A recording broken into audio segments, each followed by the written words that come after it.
Estamos de volta com mais uma edição do Pauta 2, dessa vez falando um pouco sobre racismo no futebol. Racismo que, inclusive, aqui no Brasil é crime e a injúria racial foi, inclusive, equiparada ao racismo.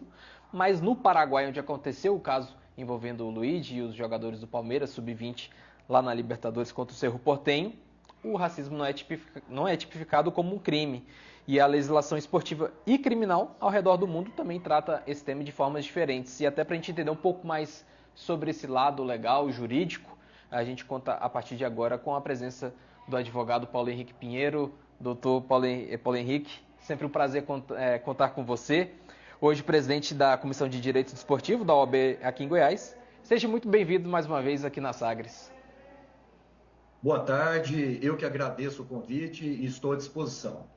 Doutor Paulo, e a gente falando sobre como é diferente, né, como o racismo é tratado de forma diferente nos países e tudo o que a gente tem acompanhado desde que aconteceu lá com a partida do Palmeiras e do Cerro Porteño na Libertadores Sub-20, como que essa diferença ela afeta, né, a punição dos responsáveis, né, por esses atos racistas no futebol? Bom, primeiro nós precisamos entender o sistema esportivo, que ele é um sistema privado, embora as regras do jogo eles sejam transnacionais. Então, por exemplo, o futebol que se joga aqui no Brasil é o mesmo que se joga na Groenlândia, a regra do jogo em si. E há uma transnacionalidade dessas normas dentro de um sistema associativo. Temos a FIFA, depois temos as confederações, por exemplo, aqui na América do Sul, a Conmebol, temos as confederações e clubes, formando essa pirâmide. Quando nós tratamos de competições a nível internacional organizado pela FIFA, tem-se as aplicações das regras previstas no Código Disciplinar da FIFA. Quando são competições organizadas a nível sul-americano, aplica-se o Código Disciplinar da Conmebol. Quando nós temos as competições a nível nacional, nós temos as regras aplicadas através do Código Brasileiro de Justiça Desportiva e também dos regulamentos internos feitos pela CBF em competições nacionais e os regulamentos estaduais feitos pelas suas respectivas competições. Então é evidente que talvez para um público como um todo pode sim gerar esse tipo de dúvida. Oxa, por que um fato que aconteceu em outro país tem talvez uma aplicabilidade de regra diferente do que se fosse aqui no Brasil? É justamente por essa organização da competição que é feita e da regra que é aplicada através do seu código em específico. É isso, Paulo. E regras devem ser aplicadas, né? Países como a Inglaterra e também a Alemanha adotaram medidas que foram aí duras contra o racismo, como incluindo proibições de entrada de torcedores infratores e multas milionárias para os clubes. Esse modelo você acha que funcionaria no Brasil? Você acha que os clubes devem ser punidos, por exemplo, com multas milionárias? Torcedores, na minha opinião, devem ser presos, além, né, de não poderem mais entrar nos estádios. Mas você acha que essas punições devem ser mais feitas de maneira, tipo, do dinheiro especificamente, ou também punições, por exemplo, na tabela, no campeonato? Como que funciona isso para você? Olha, a nível nacional, aqui no Brasil, eu posso afiançar que temos um Código Brasileiro de Justiça Desportiva que traz regras firmes em combate ao racismo. Há uma previsão legal específica no artigo 243G do Código que traz que a prática de qualquer ato discriminatório, não apenas para o racismo, mas sobre qualquer outra ótica, pode gerar sim multas, pode gerar perda de mando de campo e, quando praticada até por uma coletividade de torcedores, pode gerar até a perda de pontos. Nós já tivemos precedentes aqui no futebol brasileiro, e eu recordo o caso do goleiro Aranha, em que teve aquela coletividade de torcedores do Grêmio praticando atos racistas, discriminatórios em relação ao referido atleta. O STJD aplicou a perda de 3 pontos ao Grêmio naquela ocasião. Como era uma competição de caráter eliminatório, era a Copa do Brasil, o Grêmio foi eliminado da competição. Acontece que a Justiça Desportiva Brasileira, a composição dos seus tribunais são por mandatos de 4 anos, podendo ser prorrogado por mais 4. E teve a mudança do tribunal, e nesses últimos anos nós não chegamos a ter casos de perda de ponto, mas chegamos a ter casos de perda de mando de campo, com portões fechados e multas altíssimas também. Nós tivemos também aquele caso, por exemplo, do Celcinho, quando era atleta do Londrina, que teve dirigentes do Brusque que fizeram aqueles atos discriminatórios em relação ao mesmo. Em primeira instância, o Brusque chegou a perder 3 pontos, o dirigente apernado por suspensão por prazo, o clube também com perda de mando de campo e multas altíssimas. Posteriormente, o pleno do tribunal, por maioria, reformou aquela decisão para retirar aquela perda de pontos. Eu posso dizer o seguinte, o ano passado, em julho de 2024, há uma nova composição do pleno do STJD do futebol. E eu estava nessa sessão inicial, inclusive, para fazer uma sustentação oral naquela ocasião.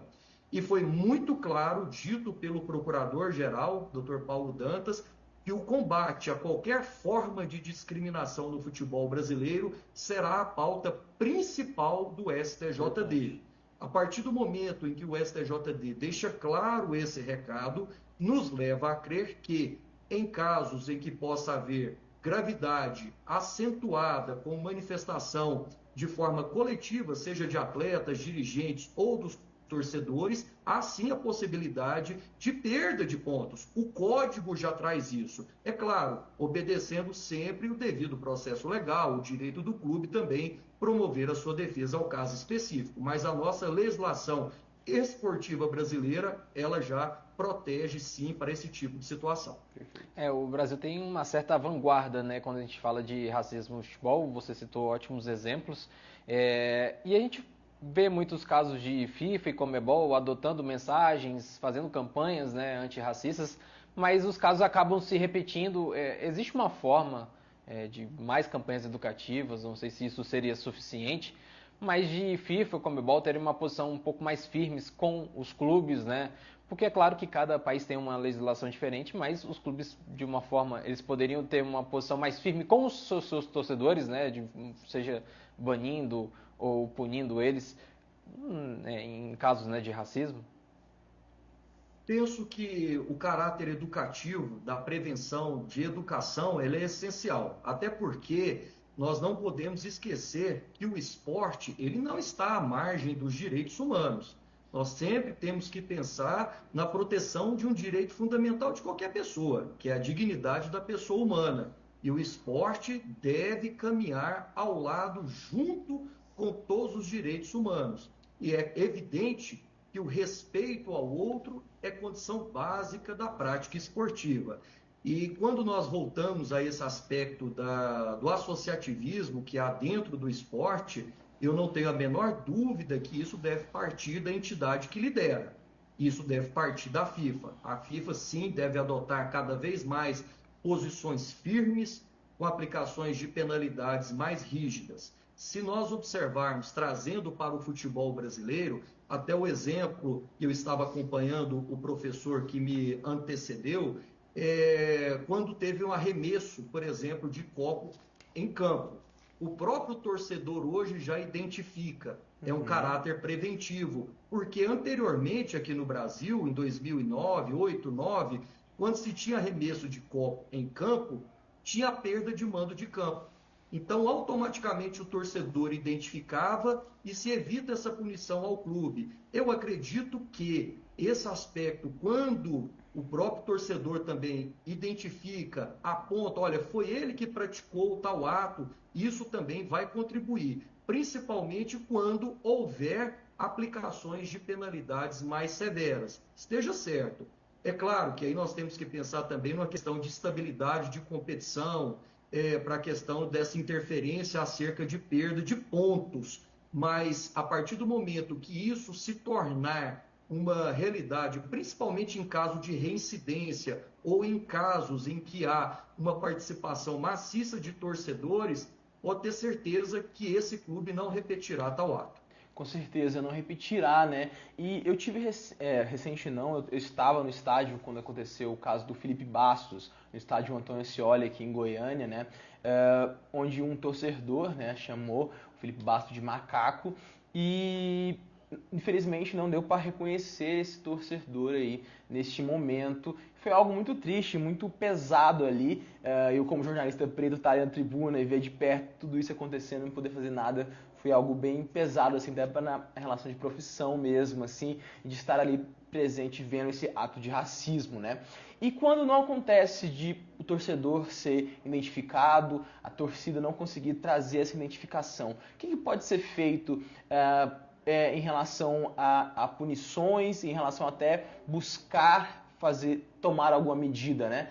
Porque fica só naquela relação, o jogador ouviu, e aí? O que a gente faz? O que pode ser feito nesse momento? O seu exemplo e o seu questionamento são muito interessantes. Eu posso falar a cavalheiro porque advoguei para o Atlético Goianiense naquela situação. O clube, inicialmente, ele deve adotar todas as medidas preventivas para que não ocorra nenhum ato antidesportivo dentro do seu evento esportivo.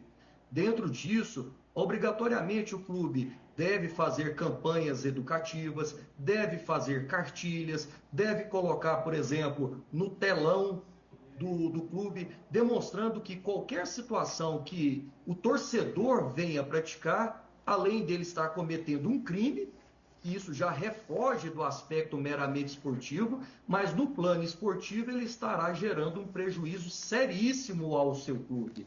No caso do Felipe Bastos, de fato não houve a identificação, porém a fala do ofendido ele possui um valor acima de outras situações quando se trata de atos discriminatórios.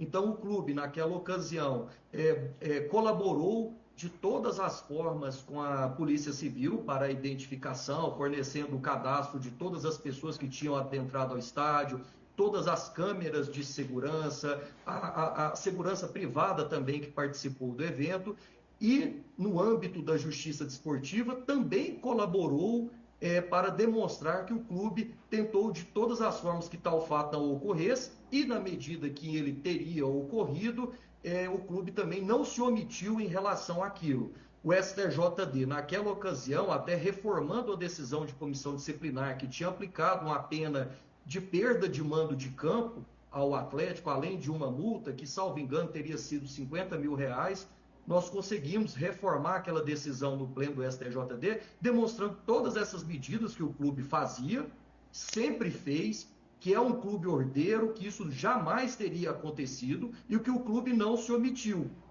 E com base nisso, também nós inauguramos um precedente no STJD naquela ocasião, que posteriormente foi seguido em outros julgados, que não se adiantava meramente pagar um valor para a CBF a título de multa, que aquele valor, pelo menos metade dele, deveria ser revertido em medidas educativas, com, por exemplo, os atletas negros do clube gravando vídeos, expondo a situação do prejuízo que poderia causar, de outras pessoas também, e que aquele dinheiro fosse revertido para medidas educativas, e foi aceito e retirada a perda de mando de campo. Mas eu lhe digo, até por ser advogado nessa área há 21 anos, advogando para praticamente os grandes clubes aqui do nosso estado, é preciso sim os clubes se atentarem a isso, se atentarem não meramente no aspecto de se evitar punições,